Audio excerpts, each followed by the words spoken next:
On behalf of your host, Steve D, this is Bruce Buffer saying thank you for tuning in to Xtreme Lyfe. And now, this is the moment Xtreme Lyfe fans around the world have been waiting for. It's time!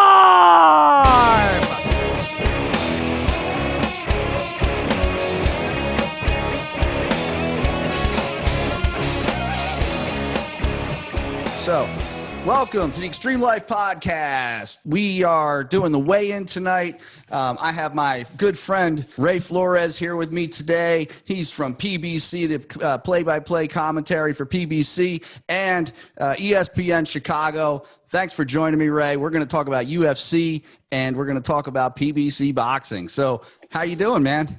I'm doing good, man. You know, out here in Chicago, loving every minute of it. The Bears are 5-1, so that's a positive thing. And, you know, lo and behold, we got a good weekend, several weekends of quality fights coming your way. Oh, yeah, man. We got 2 weekends that just seem like they're pretty – I mean, you know, I've been looking forward to UFC 254 for quite a while now. You know, this is like the fight of the year as far as I'm concerned in MMA. And then, you know, we got PBC Halloween night, right, the 31st. The following week, which is another great fight, Davis versus Santa Cruz. Santa Cruz. Yep. I mean, both look like amazing events. So let's just get right into it, man. We have Jacob Mulcoon versus Phil Hawes. This is going to be a pretty good fight, I think. You know, this is going to be a pretty good one. I mean, you got Mulcoon, who has a 4-0 record. And then Hawes, you know, he's been around a while, and he actually won his contract on the Contender Series. I forget who he beat there, but he beat a notable person on the Contender Series some years ago. And then he's had some first round. He had some stoppages in Brave FC and in Bellator. So, you know, he has a pretty, you know, he could come in and finish this fast. Well, that's a question, is that with Mulcoon, he has only 4 professional fights, you know, to his record and stuff. So the UFC jitters, in my opinion, are going to be a thing with Mulcoon. The question is, can Hawes capitalize off of that? Can the fact that he's been in the Contender Series, the fact that he has a lengthier resume than Mulcoon, can he go ahead and prove that, look, this has been much similar to the Lauren Murphy fight. I've been here a little bit longer than what you have, and this is new territory for you. But if you're Mulcoon, the key is, in my opinion, Steve, is for him to go out and finish fast, because you got all that adrenaline, you got the energy, you're making your, you know, this is pay-per-view, right? So there is so much on the line. You want to be able to channel that. And the way to channel that is by looking explosive and really bringing the fight to, you know, to your opponent, you know, midway or early in the fight. So try to get him out of there early. Yeah, absolutely. I mean, you know, and that's the thing. I mean, you got Phil Hawes is an excellent kickboxer. He has some wrestling background. And you have, you know, you got to remember also, though, that Mulcoon was the ADCC Asia Trials winner in 2019. And he was also, he also has some boxing in his background. So it's going to be an interesting fight. I mean, I got Hawes winning this fight. However, you know, you might see an upset. I mean, this could be an upset very easily. Well, I could see it, too, where they both kind of go at each other, and then Mulcoon's able to get this fight to the ground and then pull off, you know, a very slick submission and stuff. You are more susceptible to being submitted early in the fight because you're not as sweaty, you're not as slippery, you know, you don't have the, you know, the sweat that allows you to slip away from stuff. So that's what I'm saying. Mulcoon's going to have to catch him early, either on the feet or preferably on the ground. So go in and try to rush him, take him down, and then start to pass the guard, because he isn't going to be as wet. And I think that plays more in the factor for Mulcoon. Yeah, and being somebody who studies jiu-jitsu, I'll tell you, yeah, you got once people get sweaty and slippery, it's a lot harder to get different things on and submit somebody. It turns it to, you know, it's a lot easier earlier on. You're absolutely right, and then when you get into it, you know, second, third round, it starts to become, you know, it's just a sweaty mess. It's, you know, kind of disgusting, actually. No, but it's. Yeah, it's so true. And then if you're Haas, you want to keep this fight standing. I mean, look, you don't want to go to the ground against in Abu Dhabi, someone that has been around or been close to getting to Abu Dhabi, the Abu Dhabi champion grappling tournament and stuff like that. So the ADCC. So you want to stay away from that. You want to keep the fight standing, keep them on the outside, use your range, use your power, use your leverage, be able to implore your elbows, your knees, and start to wear down Mo Koon. Yeah, and I'm seeing a theme here. I mean, the theme of this seems to be experience versus like the new kid on the block kind of thing going on here with this. And in the next match we have Alexander Volkov versus Walt Harris. Another good fight. I mean, this is going to be a good one. I mean, Volkov is a 31-8 record. He's definitely a veteran, been around a long time. And then you got Walt Harris, who's definitely no stranger to the octagon and been around a while too. So this is kind of breaking that theme a little bit. He's got 13. 8 losses with 1 no contest. What do you think about this fight? Because this looks like it might be a pretty action-packed fight, to be honest with you. Well, Volkov has just a strong chin. I mean, this guy can eat some shots. I mean, he's heavy-handed as well. He's Russian. He obviously, I mean, they're built from a different world, as we're going to see. And when we talk about in our main event with Khabib Nurmagomedov. Yes. But Walt Harris has been a guy that's been around for a long time as well. Look, this guy's a solid wrestler, has heavy hands, can finish you off. In my opinion, I think for Walt Harris is to be able to start the fight striking, get in close, use your dirty boxing, go for that single leg takedown, mount Volkov, and make Volkov fight off his back. Because I think the ground game for Walt Harris is better than that of Volkov. And Volkov is just, look, he likes to slug.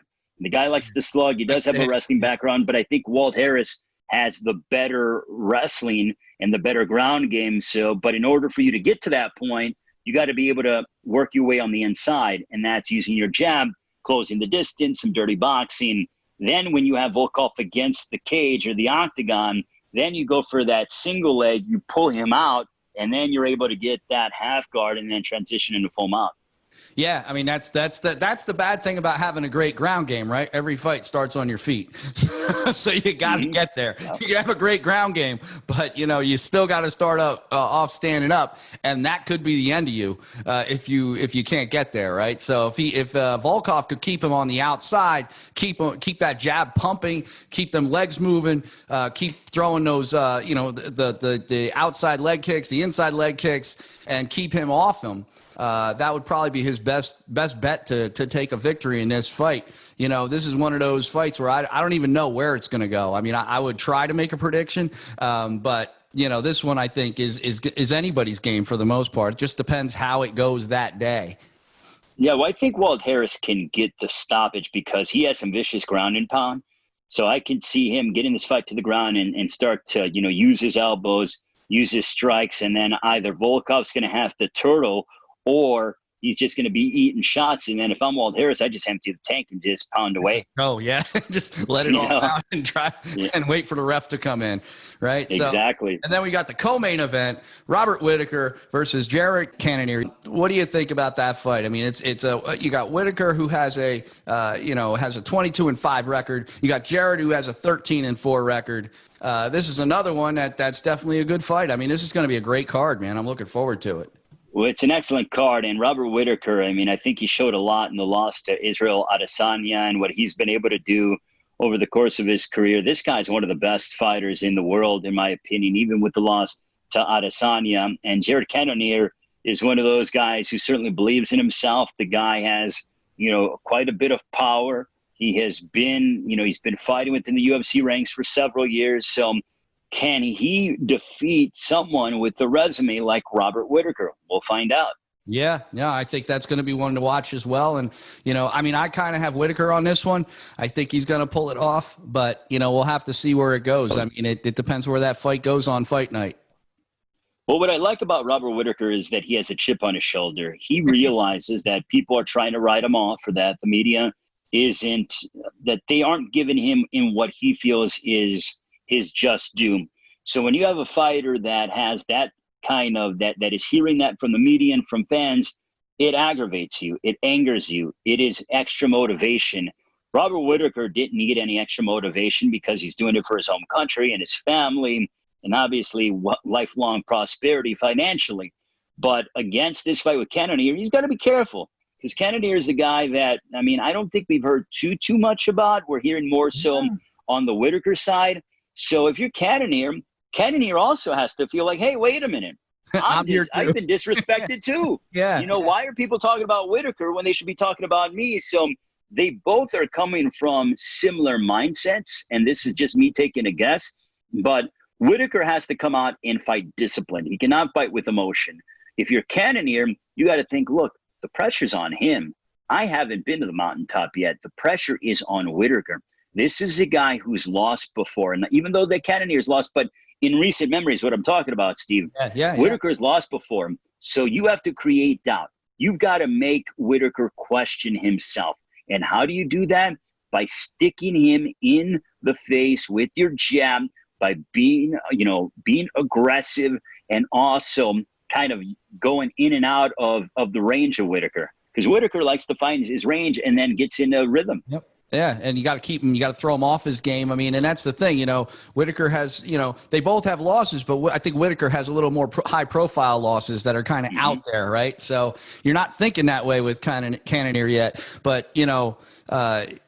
Like you said, Whitaker has these, they both have this thing to prove with this fight. And I think, it's whoever wants it bad enough, whoever's going to want it more is going to take the fight. And that's why I think it's such a good fight, Steve, because both guys know what's on the line. They're both coming from, you would think, similar philosophies, and they have that edge about them. So both men want to prove that they are the ultimate alpha male in that octagon, and they are going to try to test the will of the other.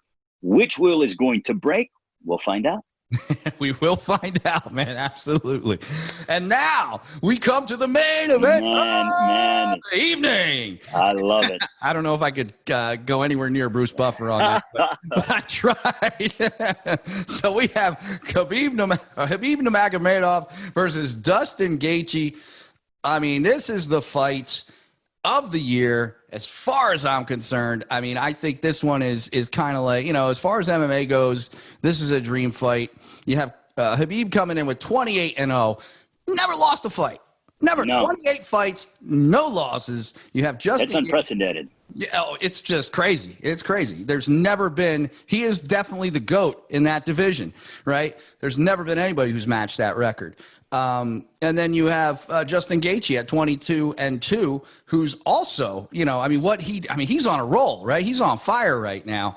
What he did to Ferguson was, he lit him up pretty good. And Ferguson is a great fighter. This was actually going to be that fight because everybody was waiting for Khabib versus Ferguson, right? That was the fight everybody wanted. And then Gaethje came in and subbed in on that other fight, and then basically came in and did a great job and ended up getting the win over Ferguson. And now we're seeing Khabib versus Gaethje. So, I mean, this is just an amazing fight. Gaethje victimized, Tony Ferguson. That's what he did. He brutalized him. He victimized him. He hurt him. This guy assaulted Tony Ferguson in May, Steve. And to see Tony Ferguson get pounded and abused in that regard is mind-blowing. But this is a different world in Khabib Nurmagomedov. Khabib is an assassin. If I could hire this guy for the CIA within our country, I probably would, Steve, because he is that calculated. He is that mean, but he shows no emotion. He only shows emotion after the fight.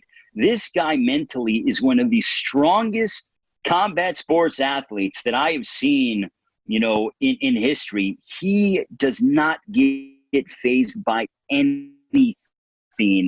There's nothing you can say. There's nothing you can do, which will get this guy to doubt himself. But on the opposite side, if you saw that wonderful documentary that the UFC did showcasing the way that Justin Gaethje approaches fights, I've never seen a guy who is not nervous before a fight. That's not natural for the fact that you're stepping into a ring or an octagon where you're risking your life. And Gaethje is happy to do that. Mm-hmm. I mean, every fighter that I have talked to in some way or another has this sense of fear because it's natural. It is human instincts. Gaethje is not human because he has no feeling of being scared at all. The reason why I point out about being scared and having some fear is because it makes you perform better. Yeah. The fact that Gaethje doesn't have that and still fights at this elite supreme level and enjoys absorbing punishment and dishing it out, I mean, this is like borderline psychotic in my opinion.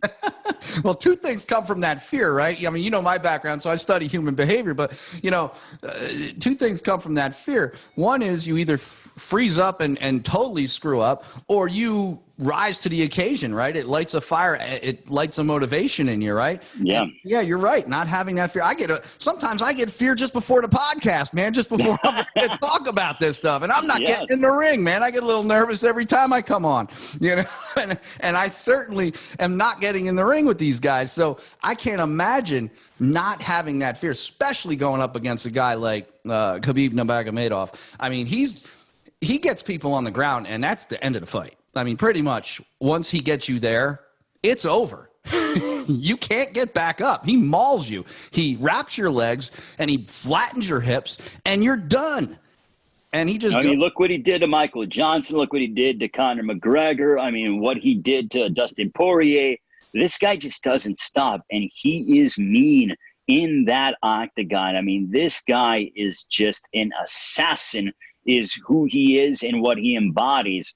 But against Justin Gaethje, he better keep his wits about him for however long the fight lasts. If it goes the full 25 minutes, because Gaethje, he could be down 2 rounds to nothing, 3 rounds to nothing, 4 rounds to nothing.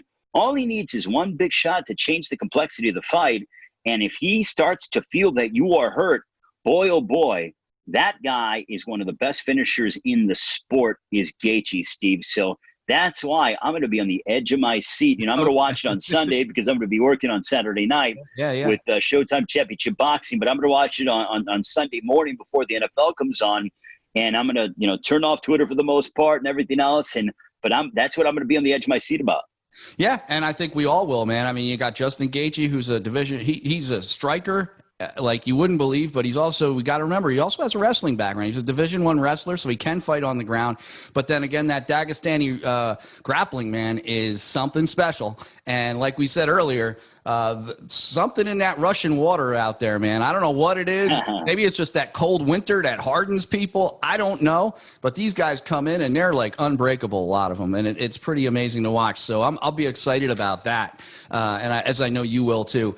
So let's move on to PBC boxing. What do you got going on in the world of PBC, man? Well, we got Showtime Championship Boxing this week. Sergey Lipinets in the main event. He's an outstanding welterweight. Very excited to see him. He's trained by legendary, trainer Joe Goosen. I'm excited about this fight with Malik Hawkins, Subriel Matias. Hawkins is undefeated out of Baltimore, Maryland.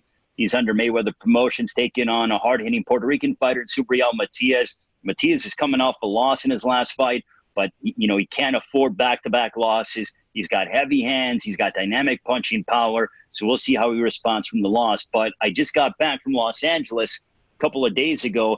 I was in LA for the workout for Leo Santa Cruz and Gervonta Davis. And I got to tell you, Steve, Santa Cruz looks in outstanding physical shape. This guy is a 4-division world champion, trying to become a 5-division world champion, taking on Gervonta Davis, who is a world champion at 130 and 135. 2 titles are on the line in 2 different divisions. So can Davis remain undefeated? And also, can Davis become the first guy to stop Leo Santa Cruz? That's the question. Yeah, and that's really, I mean, this is going to be a great fight. You're absolutely correct. Halloween night.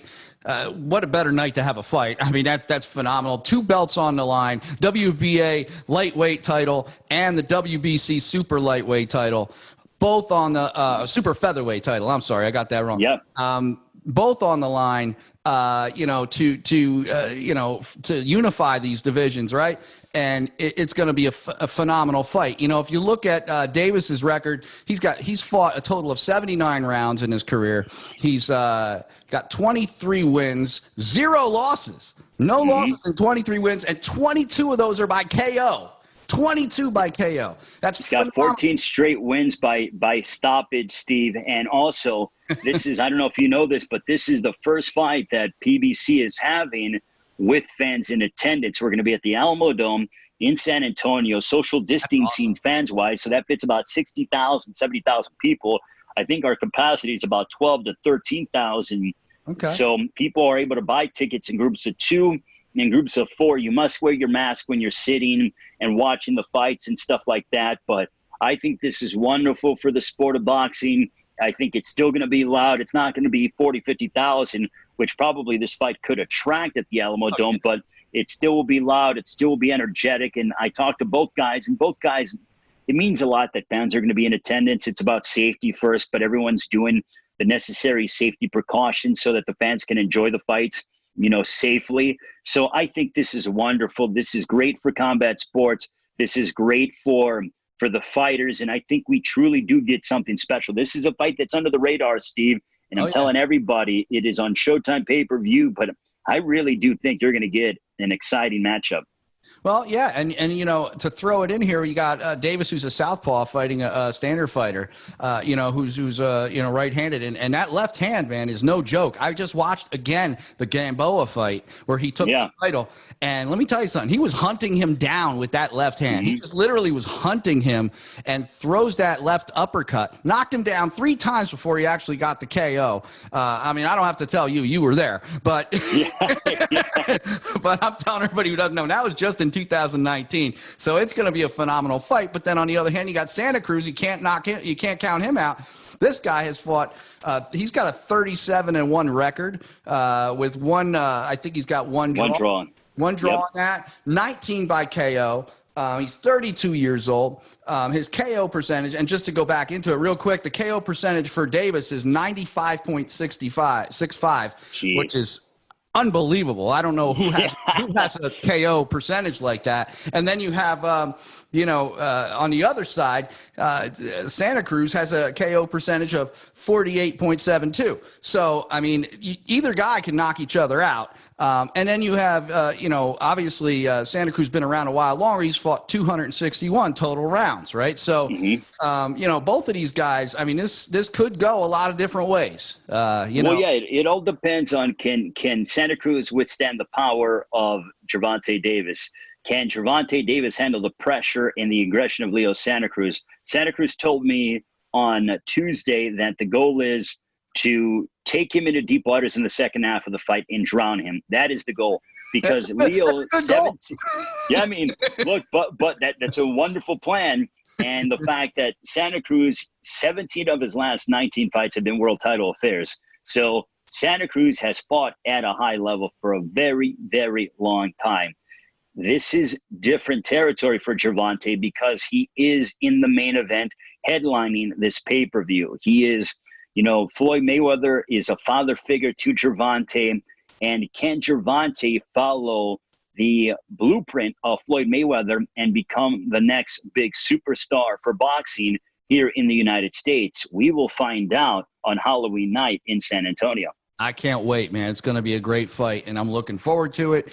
I'm probably going to check, I'm definitely going to check that one out. Because I'm excited about this fight. Just when I had to prep for this a little bit, I'm like looking at the stats here. I'm like, this is going to be a great fight. And someone's probably going to get knocked out. I don't know who, but someone's going to get knocked out. And then also Santa Cruz is trying to become the first Mexican to become a 5-division world champion. So the rich history. Yeah, he's a 4-division world champion. You know the rich history of boxing in Mexico. If this guy can become a 5-division world champion, he's a heavy underdog heading into this fight. He's almost he's a 2.5 to 1 underdog, is Leo Santa Cruz. If he can go out there and defeat Gervonta Davis, oh my goodness. Yeah, it'll put him up there. And his hero is Cesar Chavez, I believe. Yeah, so he's Cesar Chavez, that's correct. That's a good hero to have, man, in that game. So yeah. Hopefully. Well, we'll see if. Hopefully he doesn't have a performance like Julio Cesar Chavez did in the Alamo Dome. I don't know if you remember, but we're going to have to go back to September of 1993 when Julio Cesar Chavez fought the late, great Pernell Sweet Pete Whitaker.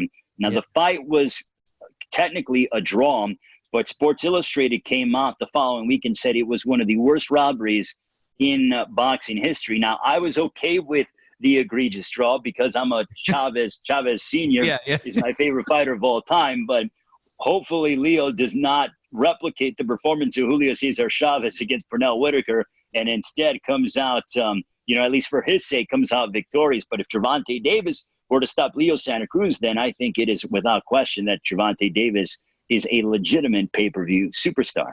Oh, absolutely. I mean, just the KO record alone. I mean, with the fights and the percentage of KOs he's putting together.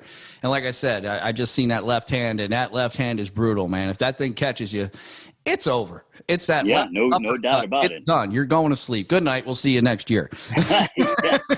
So awesome, man. Well, Ray, hey, awesome having you on again, man. I love when you come on the show. I love talking combat sports with you. And we'll do this again soon. And be well, my friend, and thanks again. Anything you want to promote? Anything else you want to come out and put out there? Anywhere? Where can they find you? Oh, it's social media, Steve, SBR Flores, Instagram and Twitter, SBR Flores on social media. But also, I'm very excited. In less than 2 weeks, I will be calling PBC on FS1 on November 4th, just to give people an idea. It's the day after the election. So I know that, people are out voting and stuff like that. So once you've exercised your constitutional right, the next day, sit back, relax, and enjoy some PBC on FS1 boxing. I'll be calling that on November 4th. 10 days later, November 14th, I'll be calling PBC on FS1, a Saturday night. The following Saturday night, the 21st, again, PBC on FS1 returns on November 21st. So 3 straight weeks of PBC on FS1 with yours truly being the play-by-play commentator and the ring announcer. So I'm looking very much forward to working with the FS1 crew once again. And I'm very excited about being in San Antonio for Gervonta Davis and Leo Santa Cruz. And then I will be down at AT&T Stadium on December 5 for Errol Spence and Danny Garcia. So I'll be down there the early part of fight week with press conference duties and stuff like that. So it is a busy time, my friend, but lo and behold, hopefully we're turning the corner and, hopefully COVID can get behind us and we can move forward to whatever normality that we can within our lives, and hope everyone stays safe. I hope so, man. And you're a busy guy. Did I hear you right? You're doing double duty. You're doing ring announcing and play-by-play? So I do triple duty. So what I do is I do ring announcing, I do play-by-play, and I also, since I speak Spanish and I understand it, I do translation whenever needed in between rounds during the corner. So I do 3 jobs at during the course of a broadcast, but very fortunate, knock on wood, blessed, and honored to be working with so many great people. That's phenomenal, man. You get 3 paychecks with that, right? No, I wish. But, they do take care of me well. They do take care of me. Sure. So, brother, it's well worth it, my man. I know, man. I know. It's you're a very, very busy guy, and I always appreciate you taking the time to come on with me and talk with me, man. It's awesome. Awesome. Hey, you're busy too, bro. I mean, look, I see if people haven't paid attention to your workouts, follow Steve on social media.